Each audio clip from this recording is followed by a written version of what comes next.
सो hi guys, तो कैसे हो सारे लोग। Welcome back to my channel. और आज की इस वीडियो में हम बात करेंगे बोरुटो के बारे में, कैसे 10 चीज़ों के वजह से बोरुटो एक बेकार एनीमे है। मींस जो टिपिकल हेटर्स है बोरुटो के, वो कैसे हेटर्स बने बोरुटो के, वो आज मैं इस वीडियो में आपको दिखाऊंगा। मैंने कुछ ऐसे 10 पॉइंट्स निकाले हैं जिसके थ्रू मैं आपको बताऊंगा कि बोरुटो में क्या ऐसी बुरी चीज़ है जो कि एक बोरुटो फैन को हेटर में कन्वर्ट कर देती है। हमारा 10 पॉइंट ही है ओरोचिमारू का बिहेवियरल चेंज। ओरोचिमारू एक ऐसा बंदा था भाई कि जो चोरी करता था, क्राइम्स करता था, बच्चों को किडनैप करके उन पर एक्सपेरिमेंट्स करता था, और वो बहुत इविल था भाई। और मतलब उसकी अच्छी होने की कोई गुंजाइश ही नहीं थी। मतलब वो कितने भी बार अच्छा होने का ट्राई कर ले, वो आखिर में एक बुरा विलन ही था। वो काइंड ऑफ बैडएस था, और इसकी इन्हीं हरकतों की वजह से लोगों को ओरोचिमारू बहुत ज्यादा पसंद आता था। बट यू नो कि मतलब बोरुटो में आने के बाद ओरोचिमारू का क्या हाल हो गया। सबसे पहले उसका थोबड़ा खराब कर दिया गया, जिसका इम्पैक्ट हम पर बहुत ज्यादा हुआ, क्योंकि वो अभी फादर भी है जो कि अपने बच्चे को संभाल रहा है और लीफ विलेज के साथ। चलो थोड़ा बहुत चेंज तो समझ सकते हैं, बट बहुत सारा, इतना सारा चेंज भाई तुम ही सोचो। अगर मतलब एक बंदा जो कि बहुत ज्यादा क्राइम करता है और अब वो लीफ विलेज के साथ है, जिसके साथ उसने पहले दुश्मनी की है, जिसको तबाह करने की वो सोच रखता था, और अब वो एक फादर है जिसका एक बेटा है जो कि लीफ विलेज में पढ़ता है, और उसकी पर्सनैलिटी भी बहुत काम हो चुकी है। और भाई मतलब आज ही बदल लिया साला।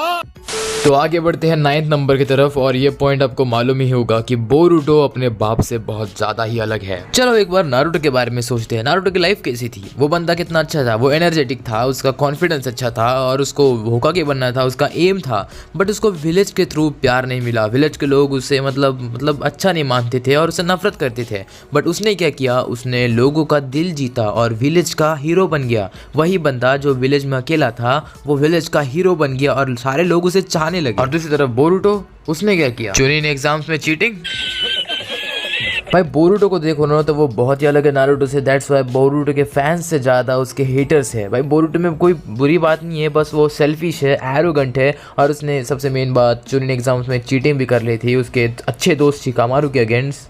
ऐसे गेम में चीटिंग होगी ना तो मैं नहीं खेलूंगा, मैं जा रहा हूँ। सो बढ़ते हैं 8 पॉइंट की तरफ, जहाँ पर हम देखेंगे कि कैसे लीफ विलेज एक चाइल्ड फ्रेंडली विलेज है बोरुटो की सीरीज के अंदर। तो अगर मैं ठीक से समझाऊँ तो आपने नारुतो सीरीज तो देखी होगी पूरी। वहाँ पर हमने देखा था कि कैसे नारुतो के अंदर लीफ विलेज में बहुत सारे मुश्किलें आती थी, लोग मुश्किलों से लड़ते थे, और वहाँ पर मतलब हर बार तबाही का माहौल रहता था। और चुनिन एग्जाम्स एक काइंड ऑफ सीरियस टाइप की हो रही थी, जहाँ पर सच में लोग अच्छे से लड़ रहे थे। बट इन अदर केस में बोरुटो की बात करूँ तो बोरुटो की सीरीज के अंदर लीफ विलेज भाई 100 एपिसोड तक मतलब कुछ ही नहीं है। लीफ विलेज में सबके सब खुश है, सब अच्छे से जी रहे हैं, ना कोई तकलीफ ना कोई परेशानी, सारे के सारे रिसोर्सेस अवेलेबल है, और लीफ विलेज भाई खुशहाल है। नारुतो शिपुडेन की एंडिंग के बाद ही डिक्लेयर करते थे कि अभी विलेज अच्छा रहेगा, कोई परेशानी नहीं रहेगी, हैप्पी एंडिंग हो जाती। पर ठीक है, एक बात है कि 100 एपिसोड के बाद थोड़ा थोड़ा दिखाना स्टार्ट किया उन्होंने कि कैसे मोमोशिकी अपीयर होता है और प्रॉब्लम क्रिएट करता है। बट 100 एपिसोड तक मजाक करना मतलब भाई was not okay at all, because उसी ने ही बोरुटो की इमेज डाउन कर दी मालूम। तो बढ़ते हैं 7 पॉइंट की तरफ, जहाँ पर कैसे बोरुटो वालों ने मरे हुए कैरेक्टर को वापस एनीमे में इंट्रोड्यूस करके अपनी रीच बढ़ाई। वी नो दैट नारुतो में बहुत सारे लेजेंडरी कैरेक्टर्स है, और उसी में से ही अजुमा सेंसेई और जिराया बहुत अच्छे कैरेक्टर्स थे जो कि मर चुके हैं अभी। बोरुटो वालों ने उनको फिर से एनीमे के अंदर मेंशन किया था कि लोग उनके एपिसोड देख सके। तो फर्स्ट बात करते हैं अजुमा सेंसेई के बारे में। तो अजुमा सेंसेई की बेटी के ऊपर उन्होंने पूरा एपिसोड बनाया ताकि लोगों को वो एपिसोड देखे। विलन से शायद लोग कहीं पे अजुमा सेंसेई को फिर से रिकॉल कर पा रहे थे। वेल छोड़ो, अब बात करते हैं जिराया के बारे में। तो जिराया को रिकॉल करने के लिए उन्होंने एक कैरेक्टर वापस एनीमे में मंगवाया जो कि है काशिन को, जिससे कि लोगों को कहीं ना कहीं लगा कि जिराया वापस आ चुका है, वो मरा नहीं था भाई। मतलब ये स्ट्रैटेजी इनकी अच्छी है रीच बढ़ाने के लिए, बट ऐसा नहीं करना चाहिए था। तो बढ़ते हैं 6 पॉइंट की तरफ, जो आपके कानों पर हर बार आता है, that powerful characters are getting nerf. तो ये चीज हम मानते हैं कि बोरुटो एनीमे बोरुटो का है, और दैट्स व्हाई अभी नारुतो के कैरेक्टर्स उसमें ज्यादा दिखाए नहीं जाएंगे। बट मैं ये बात कहना चाहता हूँ कि भाई मत दिखाओ, बट उनको जैसे है एज इट इज वैसे तो दिखाओ। उनको नर्फ क्यों कर रहे हो? उनकी पावर को वीक क्यों कर रहे हो? उन्हें तुम वीक दिखा रहे हो डायरेक्ट। नारुतो को उन्होंने गुरामा छीन लिया और उसके पास अभी कुछ नहीं है, ऊपर से वो भद्दा दिखता है बोरुटो एनीमे के अंदर। अब बात करें सास्के की, तो सास्के के पास अभी रेनेगान भी नहीं है। इतना ओपी कैरेक्टर जिसका तुमने सबसे अल्टीमेट वेपन छीन लिया, ऊपर से उसका हाथ भी नहीं है, अभी वो क्या करेगा? मतलब कैसे जिएगा यार? इन दोनों को ही नहीं यार, इन्होंने नारुतो के सारे कैरेक्टर्स को वीक कर दिया है। पता है कि बोरुटो का एनीमे है, but this was not expected. और अगर बोरुटो को देखे तो उसको सारा चक्र टाइप्स आते हैं। वेल कहाँ से सिखाइए, ये तो दिखाओ कि बस नारुतो का बेटा है और सीरीज का मेन प्रोटैगनिस्ट है तो उसको सारे चक्र टाइप्स आनी चाहिए। वेल नारुतो को भी इतना कुछ नहीं आता था जितना बोरुटो को स्टार्टिंग से ही आता है, बट वो सीखा कहाँ से? भाई तुम अगर मेरे हिसाब से देखो ना, तो बोरुटो नारुतो सीरीज का का रेप्लिका है बस। बढ़ते हैं 5th पॉइंट की तरफ, जो कि है Otsutsukis are the main antagonist of Boruto series. अगर इस चीज को हम नारुतो के साथ कंपेयर करें तो नारुतो के अंदर स्टार्टिंग से एंडिंग तक बहुत सारे विलन्स आए हैं जो कि पावरफुल भी थे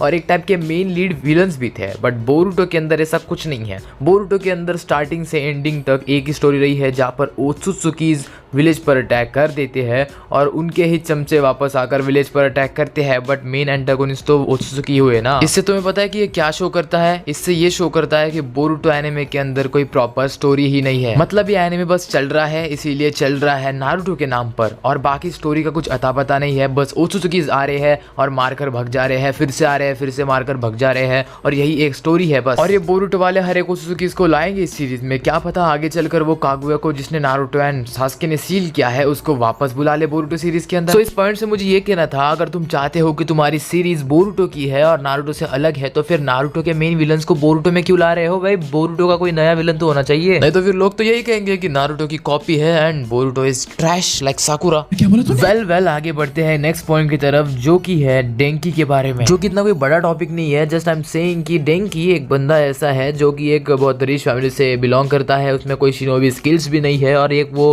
टेकी बंदा है। सो वो टेकी बंदा अगर कोई शिनोबी की टीम में ज्वाइन होगा सो ये कोई तुम्हें ऑड चीज नहीं लगेगी? बस स्टार्टिंग में तो ये सब ऑड ही लग रहा था, बट बाद में बोरुटो ने उसे बताया कि उसकी जगह कहाँ पर बैठती है और उसके बाद उसने अपने हिसाब से अपनी टीम में जगह बनाई। So next point is very interesting point, जो कि है the scientific Ninja tools in Boruto series. ये टॉपिक बहुत मजेदार है क्योंकि नारुतो फैंस को नहीं पसंद कि बोरुटो सीरीज में कोई निंजा टूल्स का इस्तेमाल करके टॉप पर जाए या पावरफुल बने, क्योंकि नारुतो सीरीज में जो लोग थे वो सब जुत्सूस का इस्तेमाल करते थे और उनके हिसाब से उनकी रैंकिंग हुआ करती थी। बट बोरुटो में ये दिखाया गया है कि जो साइंटिफिक निंजा टूल्स का इस्तेमाल करेगा वो जुत्सु यूजर्स से भी ज्यादा पावरफुल है। मतलब भाई ये क्या है? इससे पता ही होगा क्या कोई भी छपरे नल्ला आकर साइंटिफिक निंजा टूल का इस्तेमाल करेगा और एक टॉप टायर के बंदे को हरा देगा आराम से। And this thing is very dangerous. भाई क्या क्या किस किस टाइप के साइंटिफिक निंजा टूल्स बना कर रखे हैं, कल को कोई अगर आकर ये सब चुरा कर ले जाए और कुछ बड़ा कर देना तो फिर समझ में आएगा। वेल इस पॉइंट पर मेरा यही कहना है कि भाई जो बंदे मींस जुत्सूस का इस्तेमाल करने के लिए हार्ड ट्रेनिंग करते हैं, अपनी स्ट्रेंथ को बढ़ाते हैं, वो ना करके डायरेक्टली साइंटिफिक निंजा टूल का इस्तेमाल करना और कोई भी फिजिकल टेक्निक या स्ट्रेंथ का ना होना और साइंटिफिक निंजा टूल पे निर्भर होना, मतलब ये चीज़ मुझे ना हजम हुई है ना एनिमे फैंस को हजम हुई है। तो गाइस बढ़ते हैं सेकंड पॉइंट की तरफ। बट अगर आपने वीडियो यहाँ तक देख लिया है तो आपको वीडियो शायद पसंद भी आया होगा, दैट्स वाई चैनल को सब्सक्राइब कर दो और वीडियो को लाइक कर दो यार।